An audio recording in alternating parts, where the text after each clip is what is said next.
Hi everyone, I'm Dr. Elizabeth Sullivan, Professor of Oboe at UNC Charlotte. Today I'm going to be doing a play-along video for this year's middle school all-district music. Keep in mind that this is in F major. I'm going to play an F major scale to start, and then I'm going to play through the exercise, and I'll be taking ending A.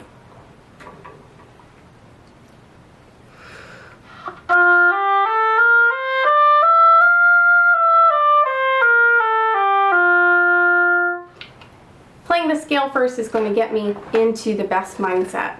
So let's play along together. 1, 2, 3, 4, 1, 2, ready.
I hope the play along was helpful, and I wish you happy practicing. Hi everyone, I'm Dr. Elizabeth Sullivan, Professor of Oboe at UNC Charlotte. I'm so happy to be with you today to talk through some tips and tricks on preparing the all-district etude for the middle school level.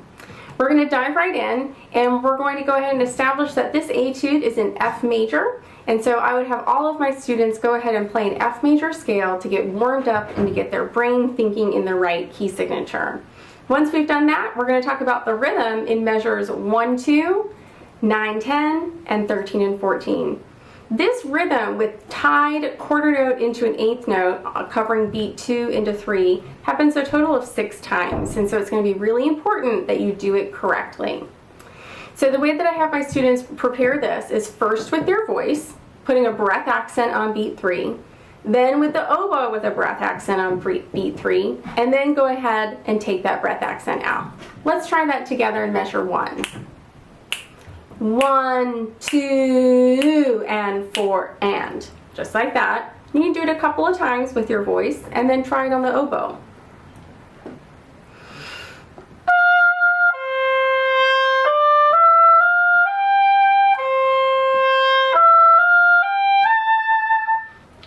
Now, I would never perform it that way, but it does get us holding the correct value and placing beat 3 in the right spot with the tie, and it gives us that confidence that we're not going to rush or hold the note too short.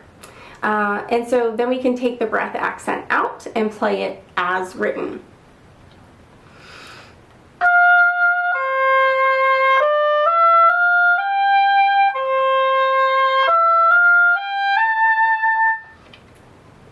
So hopefully that gives you a strategy on practicing all 6 of those measures. Then we're going to dive into measure 5 and 6, where we see triplets in this etude for the first time. Now, if you choose to go with ending B, you'll have triplets once again. Now, your triplet, if you haven't encountered this in class yet, equally divides your quarter note into 3 pieces rather than your eighth notes that divide the quarter note into 2 pieces. So instead of 1 and 2 and, we're going to use triplet, triplet, or 1 lolly, 2 lolly. Those are the most common ways to count triplets, but your teacher may have even more options to choose from, so you should definitely ask your teacher what they like to use.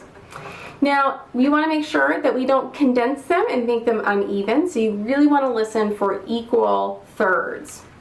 Here's measure 5 and 6.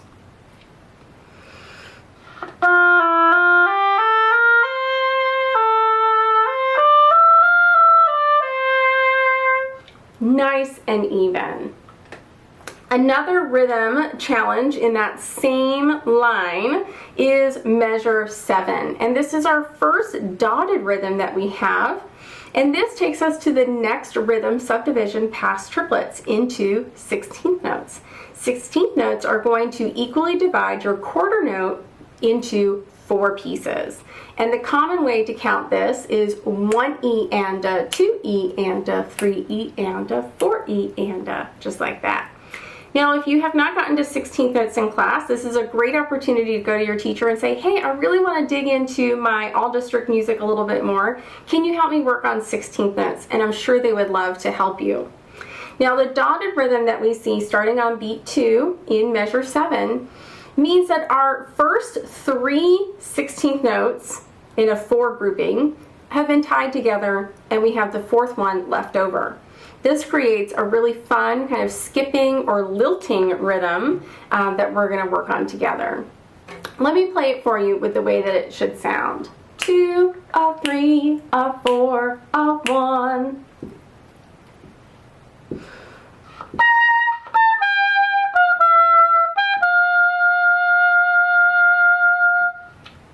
Now, if that feels difficult to accomplish, don't worry about it. We can work on it by re-articulating all of the 16th notes that are held in the dotted eighth. And so that means we would go ta ta ta ta ta ta ta ta ta ta ta ta ta, pretending like they're just all written out 16th notes. So that would be B flat, B flat, B flat, A, G, G, G, F, E, E, E, G, F. And let me play that for you.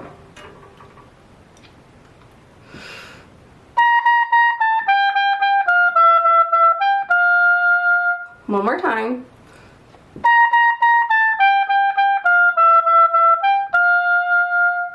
Again, it gets us playing the rhythm really correctly. Then we can take the re-articulation out and play it as written.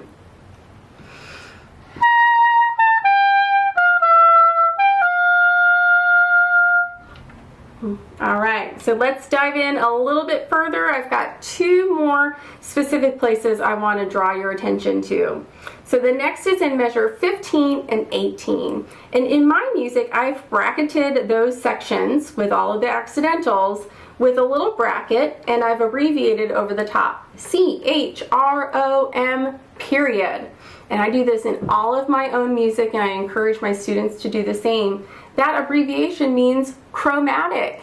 So you've probably been practicing your chromatic scale, and here's a great place to see in your music where you're going to put that chromatic scale practice into good use. And woodwind players have to do this all the time. Small scale passages, small chromatic passages, and we can start to read them as a group rather than as individual notes.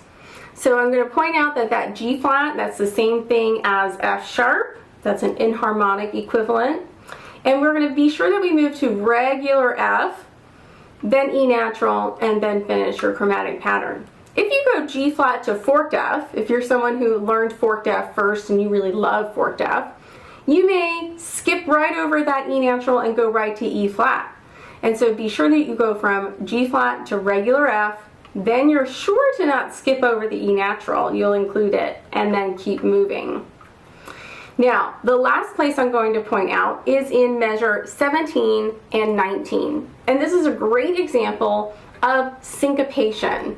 And that's kind of a fancy musical word that simply means that we have some accents occurring where we don't normally expect them to happen, and that it is accomplished through the way that the rhythm has been written for us. So we have eighth quarter, quarter. I'm going to put my oboe down, and we're going to clap this together and count it so that we can hear that we're going to have a little pop or a little accent on the and of 1. 1 and 3, 4. And there's even a little accent, and so the composer really wants us to give that second note of the bar a lot of attention. 1 and 3, 4. And that is the same rhythm also in measure 19. And so we could practice that on a single note. If we were a little hesitant about the rhythm and we're not sure about putting our fingers with it, let's just play it on the B flat together. Let's take that rhythm, just play it on the B flat. 2, 3.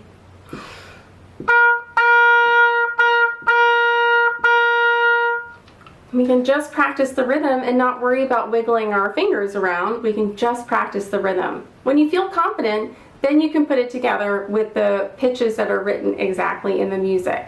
Let's try measure 17, for example. 2, 3.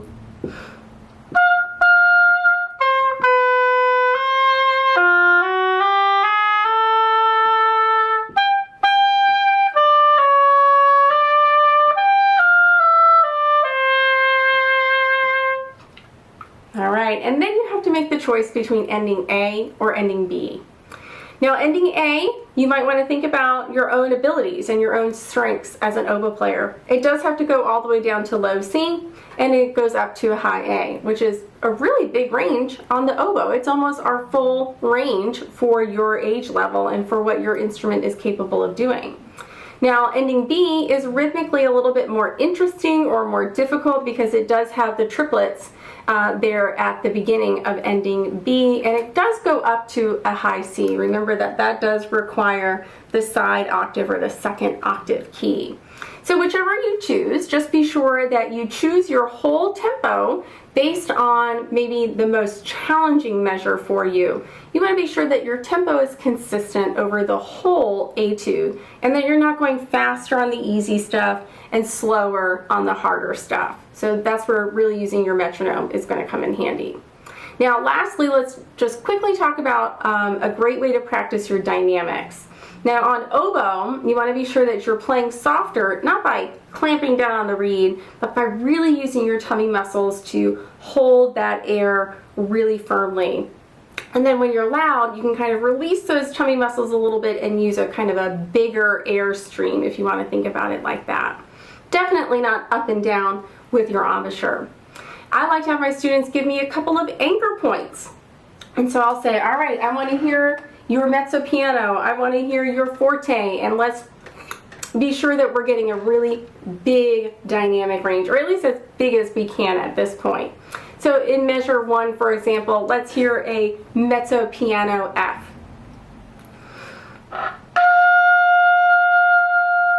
And then measure 3, let's hear a mezzo forte A. And then a forte A in measure 7.